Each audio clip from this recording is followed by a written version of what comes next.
Olá!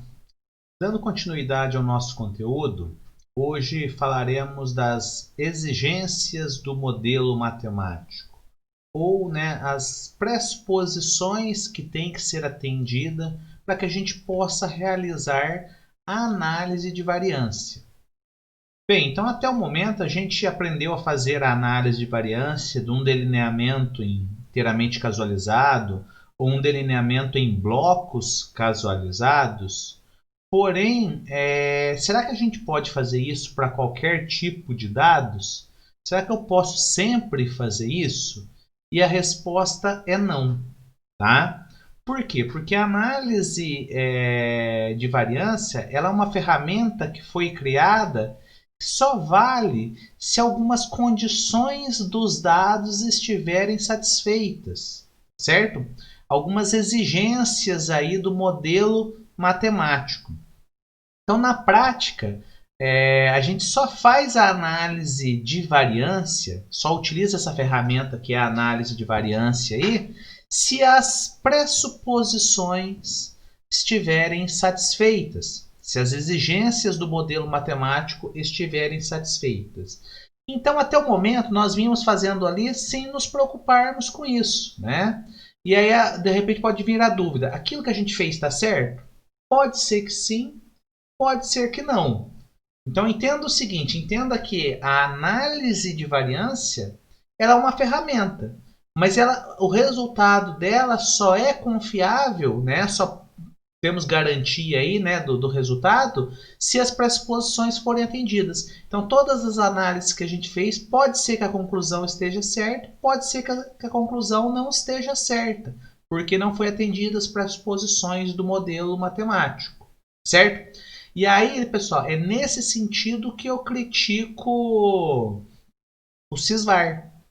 O Sysvar ele não mostra, ele te dá a opção de, caso as pressuposições não forem atendidas, até de fazer transformação. É aquele último quadro que ele pergunta se você quer fazer transformação, mas ele não te dá a possibilidade de testar, de verificar se as pressuposições foram atendidas, tá certo? O que a gente sabe é que a maioria dos dados agronômicos, e aí a gente sabe assim, empiricamente, o que a gente vê ao longo do tempo é que a maioria das vezes, quando a gente monta um experimento, trabalha com dados de variável contínua, tá certo? Dados agronômicos aí, geralmente as pressuposições estão atendidas, tá? Mas não é certeza. Bem, então vamos ver quais são essas pressuposições então. A primeira, qualquer que seja o modelo que a gente venha trabalhar, né, qualquer que seja a análise de variância que a gente vai fazer, na verdade, é uma análise de variância, né, uma análise estatística, mas ela está associada a um modelo. Então, se vocês lembrarem lá, para o DIC, nós tínhamos lá o modelo, a variável y depende de uma média geral, mais um efeito de tratamento, mais um erro experimental. Ah, o DBC, também nós tínhamos um modelo. Qual que era esse modelo? A variável resposta, ela depende de uma média geral, uma constante, mais um efeito de bloco, mais um efeito de tratamento, mais o erro experimental, né? O delineamento em quadrado latino. Também, a variável resposta dependia de uma média, que é uma constante geral, mais um efeito de linha, mais um efeito de coluna, mais um efeito de tratamento, mais o erro experimental. Certo? Enfim, todos eles, né, toda análise parte-se de um modelo matemático. E a primeira pressuposição aí que a gente, né, tem que verificar é os efeitos, né, que a gente testa no modelo aqui. Então, olha lá, o efeito de linha, efeito de coluna, o efeito de tratamento, efeito de bloco, efeito de tratamento. Esses efeitos eles têm que estar sempre somando. né? Então, se eu partir da pressuposição que o modelo é desse jeito, lá nas minhas variáveis, os dados, de alguma forma, essas informações elas têm que estar somando. Então, a gente costuma falar que o modelo ele deve ser o quê? Aditivo. Então, os efeitos entre eles se somam e não multiplica, divide, tá certo? Então, não há interação. Interação é quando eles estão multiplicando, tá? Então, os efeitos devem se somar. Outra condição, para cada valor observado, a gente tem um erro experimental aqui. É o efeito de tudo que a gente não consegue controlar. A gente espera que esses erros eles sigam distribuição normal. Então, a gente espera que o erro aqui siga distribuição normal com média zero e variância sigma 2. Tá? O que é isso? Então a gente espera lá na estatística básica, a gente vê a distribuição normal, a gente espera que quando a gente plota o gráfico desses erros aqui, né, que dê algo próximo da distribuição normal, que é assim, ó. A probabilidade do erro, então, ou seja, a ideia é a seguinte, aqui média zero. Então, próximo de zero, a probabilidade do erro, daquele erro acontecer é maior. Quanto mais distante de zero, menor é a probabilidade dele acontecer. Certo? Outra pressuposição. Todos esses erros eles devem ser independentes. Então, lembra que o erro é proveniente do valor que vem de uma parcela. Né? E o erro que deu nessa parcela não pode ter relação com o erro que deu na outra parcela. A gente até cria bordadura para tentar, né, deixar as parcelas independentes. Então, esses erros, um não pode interferir no outro, eles têm que ser independentes. E a quarta pressuposição é: os erros, né, devem ter a mesma variância. Cada tratamento aí, então a gente imagina que dentro de cada tratamento tem uma variabilidade, que todos esses tratamentos tenham mais ou menos a mesma variância. Certo?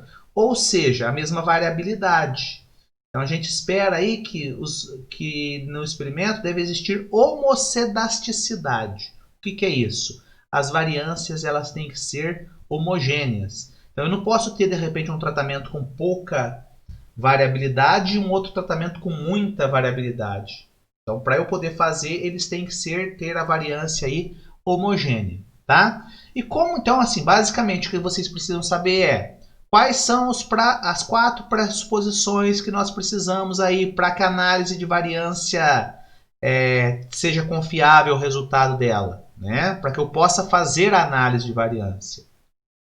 Então o modelo tem que ser aditivo, os erros têm que ter distribuição normal, os erros têm que ser independentes e esses mesmos erros eles têm que ser homogêneos, tá certo? A variância tem que ser homogênea, a variância dos resíduos, dos erros aí. E como que eu testo essas daqui? Bem, a condição de aditividade, ou seja, para verificar se o modelo é aditivo, existe um teste para isso, que é o chamado teste de não aditividade de Tukey. Tá? É o mesmo autor, né, o Tukey lá do teste de comparação de médias, mas fique claro que não tem nada a ver um teste com o outro. São testes diferentes feitos pela mesma pessoa, que no caso é o Tukey. Tá?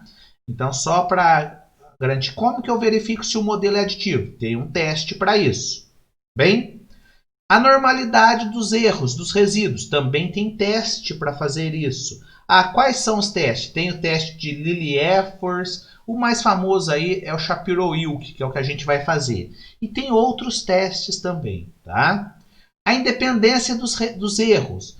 Pessoal, geralmente a gente não testa a independência, porque se a gente sorteou, de alguma forma, sorteou, né, os tratamentos nas parcelas, fez bordadura, ou seja, a gente garantiu ali que não tem influência entre um e o outro. Então, geralmente a independência não tem problema, né?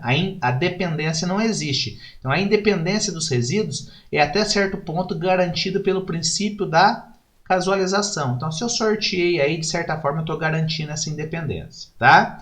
E a homogeneidade de variância, então, para verificar se as variâncias são homogêneas ou não, existem alguns testes, tá certo? Então, aqui tem o teste do F máximo, tá? De Cochran, não sei como que lê aqui, né? Cochran. E o de Bartley. A gente vai fazer esse, o de Bartley test, tá certo? Mas enfim, para testar então aquela parte ali, só a independência que geralmente a gente não testa, tá? Os outros existem testes. E a gente está sempre fazendo o teste da independência nos resíduos, normalidade é nos resíduos, tá certo?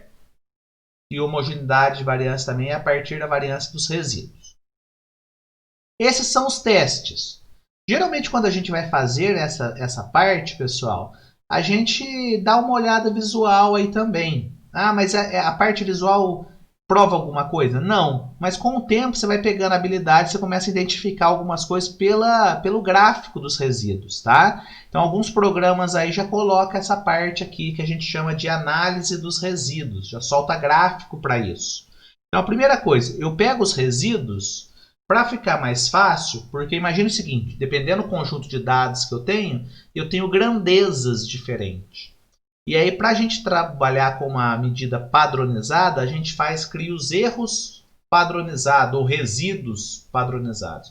O que eu faço? Eu pego os resíduos, quadrado médio do resíduo a gente já achou lá na Nava quando a gente faz, não é? A gente faz raiz quadrada do quadrado médio do resíduo. Então, quando eu pego o resíduo e divido pelo quadrado médio do resíduo, raiz quadrada do quadrado médio do resíduo, na prática eu estou pegando os resíduos e dividindo pelo desvio padrão. Tá? Consequentemente, eu estou achando um erro aqui padronizado.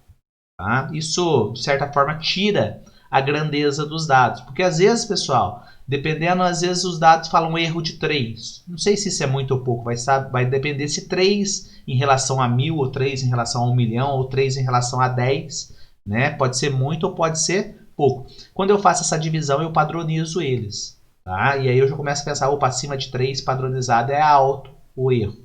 Tá? E aí, pessoal, para eu fazer isso daqui, como eu já falei aqui, ó, eu vou precisar do quadrado médio do resíduo. Então é engraçado, porque eu faço a análise de variância de alguma maneira para eu obter os resíduos, depois eu analiso os resíduos para verificar se a análise de variância é confiável. Tá? Então é um processo engraçado que eu faço, no final eu vou ver se aquilo que eu fiz é confiável ou não. Tá? E aí, com base nesses resíduos, se eu tenho 20 observações, eu vou ter 20 resíduos. Eu vou lá e faço um gráfico deles. Eu ploto, né, aqui os valores de y com os seus resíduos. Então, lembra que no modelo, para cada modelo, eu vou ter o valor de y,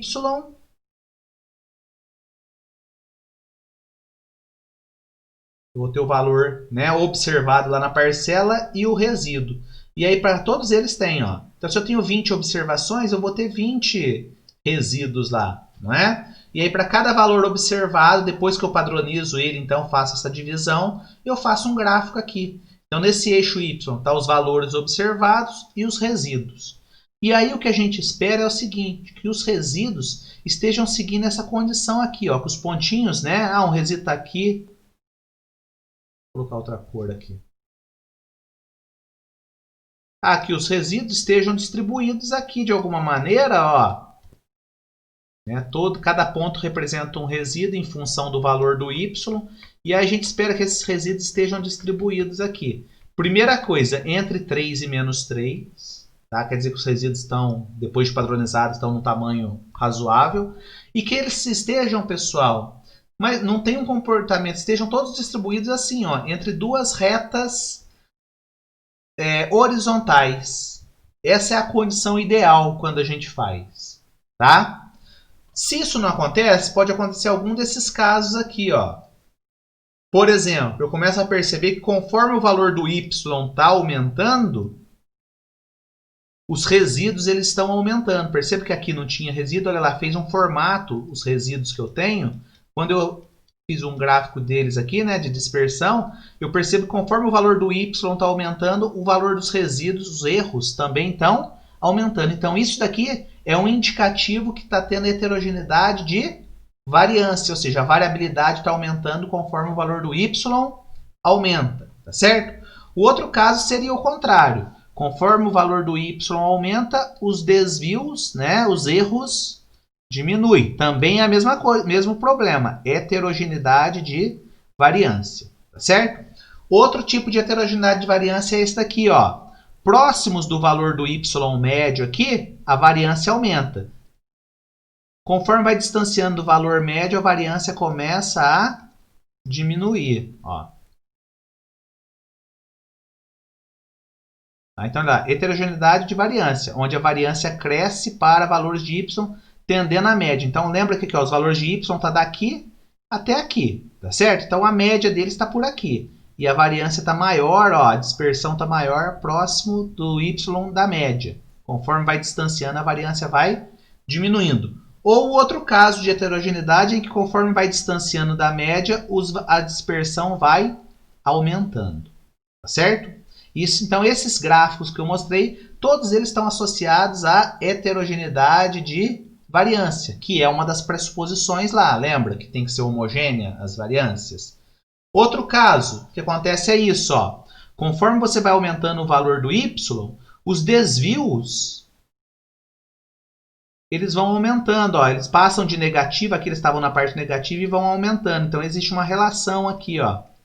Isso é que a gente chama de correlação, tá? Então os erros eles não são independentes, eles são na verdade dependentes. Dependente de quê? Do valor do y. Conforme o valor do y aumenta, os erros aqui vão, o valor, né, do erro vai aumentando, certo?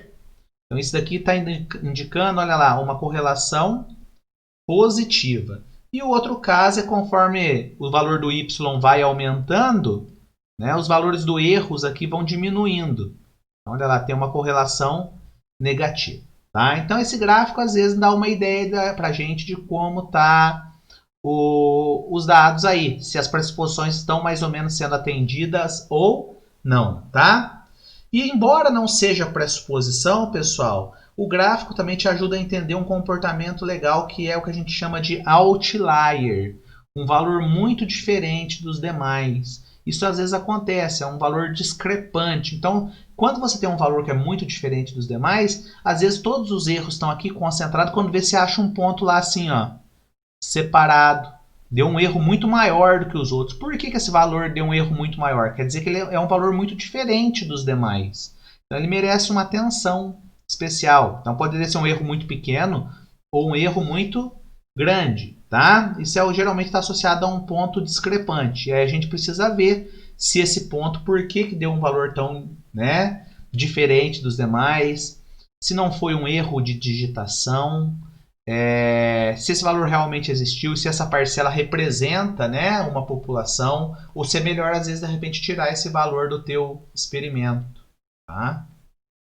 Essas são possibilidades. Então, o gráfico também ajuda você a encontrar valores discrepantes. Tá? E aí é o seguinte, se uma dessas pressuposições não forem atendidas, né, a análise de variância, a conclusão da análise de variância não é válida, não é confiável, tá certo? Então é o seguinte, bastou uma das pressuposições, são 4, bastou uma não ser atendida, já é suficiente para eu não concluir sobre aquela análise de variância. Aquele resultado não é confiável. Ele pode ser verdadeiro? Pode, como pode também estar levando você a uma conclusão errada. Tá certo?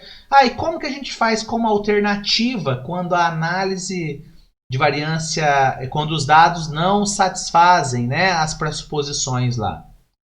Primeiro caso, né, e alguns aí são contra até, transformação de dados. Então, eu aplico uma função naqueles dados, eu transformo aqueles dados, tá certo? E aí, esses dados transformados satisfaz aí as 4 condições, e aí eu trabalho, então, com os dados transformados, certo? Mas qual transformação que eu posso usar? Imagina que eu posso, se os dados fossem tudo positivo, posso aplicar raiz quadrada, posso aplicar logaritmo, posso aplicar função inversa. Então, se os dados é x, eu faço 1 sobre x. Não vai desde que o dado não tenha zero, né? Porque aí não existe divisão por zero. Ou seja, a transformação, eu que vou ter que ver qual que eu uso para que os dados, né, não satisfaçam as 4 pressuposições. Tá? Geralmente, pessoal, no R, por exemplo, que eu vou mostrar para vocês, existe um programinha lá, né? Um teste, chama teste Box-Cox. E esse teste aqui, de alguma maneira, ele te dá um valor de um lambda. E aí a tua variável transformada vai ser 1 elevado a esse lambda. Y vai pegar os teus dados e elevar esse lambda. Se o lambda for diferente de 0. Se o lambda for igual a 0, eu vou pegar os dados e vou aplicar a função ln. Então se o lambda for 1, quer dizer que os dados y igual a 1 é o próprio dado. Não precisa fazer transformação. Ah, e se o lambda for igual a 2, eu vou pegar os dados e vou elevar ao quadrado. Se o lambda for igual a meio, o que eu vou fazer na verdade? Eu vou pegar os dados e vou tirar a raiz quadrada. Então eu vou transformar os dados. Tá? Além da transformação, existem outros caminhos? Existem. Tá? Não quero fazer transformação. Existe uma parte da estatística chamada estatística não paramétrica. Então, existem outros testes para eu fazer que eu nem preciso analisar essas pressuposições. Tá? Então, essa é uma outra disciplina, por exemplo, que a gente não vai ver aqui. Tá? Mas só para dizer para vocês como alternativa existem. São chamados testes não paramétricos. Tá? Então, às vezes, pessoal, tem um conjunto de dados, por exemplo, contagem. Eu acabei contando, não é dado contínuo. Número de ovos lá da larva. Às vezes eu posso tentar fazer transformação, tento todo tipo de transformação e as pressuposições não são atendidas. Então, quer dizer, não dá para eu fazer a análise de variância. O que eu vou ter que partir? Para um teste não paramétrico, tá certo? E uma outra parte também chamada aí de modelos lineares generalizados. É uma outra função, é uma outra metodologia que resolve problemas, de repente, que as pressuposições do modelo não foram atendidas, tá certo? Isso são alternativas, né, para quando as pressuposições não são atendidas. E aí, pessoal, eu vou pedir para vocês participarem da nossa webconferência na sexta-feira, tá? Por quê? Porque embora eu estou mostrando para vocês o Sysvar tem esse problema que eu acho crucial. Ele não analisa essas pressuposições. E aí na sexta-feira eu vou mostrar para vocês como que a gente faz essas pressuposições no R, tá certo? Então eu peço para vocês aí que participem da webconferência de sexta-feira, tá bem? Um abraço!